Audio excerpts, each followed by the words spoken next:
Mesdames et messieurs, bonjour. Merci de nous rejoindre pour ce nouveau numéro de votre page invitée. Nous recevons aujourd'hui le représentant résident de l'Agence japonaise de coopération internationale. Il est avec nous. Tout de suite, nous allons le recevoir pour vous. Alors, monsieur Togawa Toru, bonjour. Bonjour. Et merci vraiment d'accepter de répondre à nos questions. D'accord, entendu. Oui.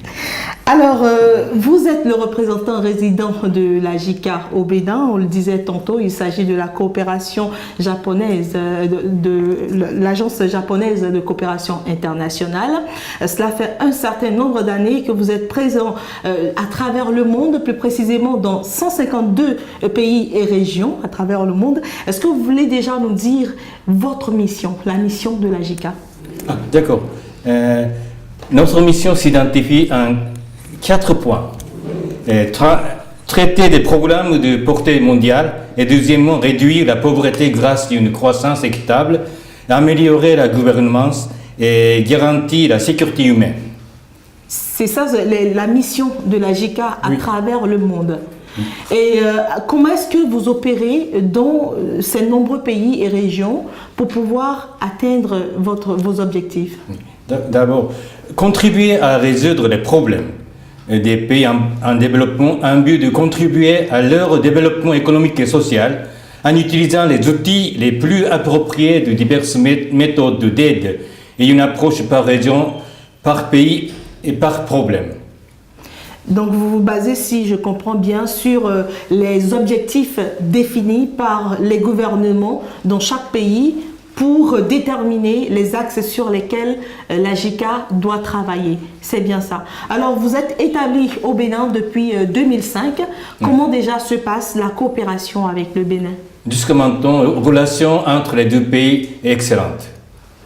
Donc, avec la collaboration du gouvernement du Béninois, nous avons accompli les tâches d'une façon très satisfaisante. C'est ça. Au Bénin, précisément, quels sont les domaines dans lesquels la JICA est présente? Depuis 2005, l'ouverture du bureau de la JICA au Bénin, JICA Bénin a progressivement orienté des axes principaux de coopération avec le Bénin vers 3 domaines, que sont la santé, l'éducation et le développement de communautés rurales, par l'eau, l'agriculture et la pêche au niveau de centres de promotion sociale et des mers essentiellement pour l'emploi de volontaires. Cependant, le nouveau programme d'aide du gouvernement PAG, nous étudions également la possibilité de revoir nos secteurs d'intervention, cela grâce à la réunion de dialogue politique qui se tiendra prochainement entre les deux pays. Entre les deux pays. Alors, c'est quoi le mode opératoire de la JICA? Vous venez de citer tantôt les domaines, les axes sur lesquels vous intervenez au Bénin plus précisément. Mais comment est-ce que vous procédez sur le terrain? Je sais qu'il y a un soutien financier, il y a un soutien technique, mais comment est-ce que vous opérez pratiquement sur le terrain? Donc, du côté d'exécution, JICA Bénin utilise principalement 2 piliers de l'aide publique au développement, que sont les coopérations financières non remboursables, c'est-à-dire le don, et la coopération technique, qui sont constituées des stages de formation au Japon ou en pays tiers, les études de développement et projets techniques, et l'envoi des experts équipés et l'envoi des jeunes volontaires japonais. Alors, pour en revenir à l'envoi des jeunes volontaires japonais au Bénin dans les différents domaines que vous veniez tantôt de citer, qui sont vos volontaires et c'est quoi leur mission une fois arrivés sur le terrain? Donc, l'essentiel de leurs activités, c'est de vivre ensemble avec les villageois pour la promotion villageoise. Leur domaine de l'intervention santé, éducation et de développement milieu rural. Alors, vous l'avez également dit tantôt, éducation. J'aimerais que vous détailliez un peu par domaine. Si nous prenons par exemple le domaine de l'éducation, quelles sont les actions que vous menez? Et on ira ainsi de suite suivant les domaines. Depuis 2006, le Japon a construit 1060 salles de classe dans presque tous les départements du Bénin. Et par rapport aux activités des volontaires, la plupart des volontaires s'occupent de santé scolaire ou bien différentes activités, par exemple musique, l'éducation, les beaux-arts, etc. Dans les écoles. Oui. Alors, arrivons à présent au domaine de la santé. Nous savons que vous avez aidé à construire des centres de santé, vous avez aidé à équiper des centres de santé et que vous tenez beaucoup à la qualité de santé. Est-ce que vous pouvez nous expliquer un peu ce que vous mettez dans la qualité de santé? Donc, dans le cadre de la réalisation du don, jusqu'à maintenant, nous avons construit au Mel, l'hôpital de la Gune, l'hôpital de la mère d'enfants de la Gune. Ensuite, un grand projet est en cours. C'est un projet de construction de l'hôpital Alada, qui couvre Alada et Zé et Tofo. Zé et Tofo. Ok. Alors, vous avez parlé également, je sais que la JICA s'intéresse beaucoup à la santé de la mère et de l'enfant. Pourquoi spécifiquement cet axe-là? Donc, au sein de la ministère de la Santé, nous avons un conseil technique qui s'occupe de sensibilisation de personnes paramédicaux du secteur de santé du Bénin. Plus exactement, il s'agit de sensibilisation de la notion de 5S. 5S, c'est la méthode de management de qualité mise au point par la société Toyota, constructeur d'automobiles. Dans la santé, cette méthode permet d'améliorer la qualité des services de santé. La JIC a commencé à introduire cette notion en 2007. Cette méthode qui est déjà appliquée dans l'amélioration de la gestion hospitalière du Japon et du pays Asie comme le Sri Lanka, etc. Le programme AAKCP concerne 15 pays d'Afrique, dont les 9 pays francophones, Burkina Faso, Sénégal, Bénin, Mali, Burundi et le Niger, Madagascar, Maroc et la République démocratique. Alors, nous venons d'en finir avec l'éducation, la santé, mais il y a aussi l'agriculture et la pêche, qui sont des secteurs qui vous intéressent également. Qu'est-ce que vous faites spécifiquement dans ces domaines-là? Donc, depuis le début du millénaire, nous avions au Bénin le conseil technique chargé de pêche.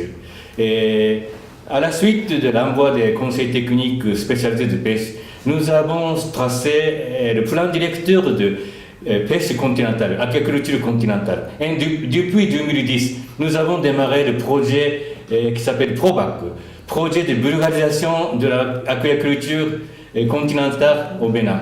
Jusqu'à maintenant, nous avons formé plus de 3000 paysans pour leur sensibiliser la technique de aquaculture.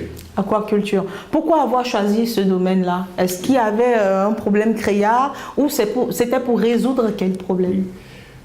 Puisque nous considérons que l'aquaculture continentale a beaucoup de potentialité par rapport à la pêche de l'océan, de la mer, puisque ici la côte n'est que 120 km, mais le continent est beaucoup plus vaste, donc il y a beaucoup de potentialité. Et il y a dynamisme des paysans. Donc nous avons choisi ce projet. Alors, l'autre volet également qui nous intéresse, c'est le développement des communautés rurales. Où est-ce que vous pesez vos actions à ce niveau-là? Donc, quelques volontaires japonais sont affectés dans le centre de développement rural. Ensuite, jusqu'à maintenant, nous avons installé un conseil technique spécialisé de l'agriculture, organisation internationale qui s'appelle Africa Life Center. Donc, à différents niveaux, nous intervenons le développement de l'agriculture. C'est ça. Vous travaillez avec le centre de riziculture Africa Rice, c'est plus précisément cela, avec des experts qui viennent du Japon pour travailler avec les laboratoires ici pour voir comment développer.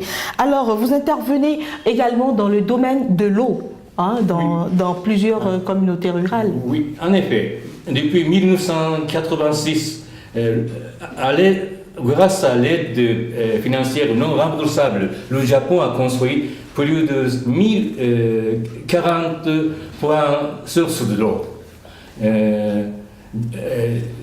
Dans presque la plupart des départements du Bénin. C'est ça. Au bénéfice des villageois. Au bénéfice des villageois. Alors aujourd'hui, si on vous demandait quelles sont les actions à venir, c'est-à-dire les actions prochaines de la JICA au Bénin pour donc intensifier ces objectifs, pour intensifier ces actions afin d'atteindre de meilleure façon ces objectifs, que diriez-vous? Est-ce qu'il y a des nouveautés? Justement, à l'arrivée du nouveau président de la République. En décembre 2016, le gouvernement du Bénin a publié nouveau plan d'action quinquennal, c'est-à-dire projet d'action du gouvernement, PAG 2016-2021.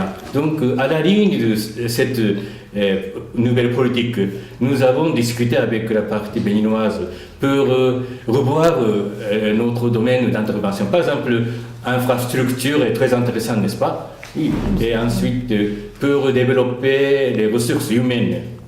Donc, peut-être au mois de mars, deux gouvernements vont organiser la réunion de politique dialogue de coopération économique pour s'orienter à la nouvelle politique du gouvernement du Bénin.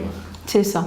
Alors, au plan international, pour sortir du Bénin, et nous tendons vers la fin de cette page invitée, au plan international, quels sont les grands défis de la JICA? Oui, comme notre Premier ministre Shinzo Abe a publié lors de la TICAD, c'est-à-dire Conférence internationale sur le développement africain, en 2016, août 2016, M. Shinzo Abe a publié Dynamisme. Il faut aider Dynamisme Afrique. Donc, dans ce sens, le Japon va aider au développement des pays africains, en mobilisant tous les moyens possibles du gouvernement du Japon. Alors, vraiment, nous vous remercions. Je rappelle, nous sommes pratiquement à la fin de cette page invitée. Mesdames et messieurs, le temps passe vite. Nous recevions pour vous le représentant résident de l'agence japonaise de la coopération internationale, et bien, monsieur Toru, voilà, donc, qui nous parlait un peu des objectifs de la JICA, de la mission de la JICA, des activités de la JICA depuis que cette agence est installée au Bénin depuis 2005 maintenant. J'espère que vous avez eu du plaisir à nous suivre. Merci à vous d'avoir accepté de répondre à nos questions. Merci beaucoup. Au revoir.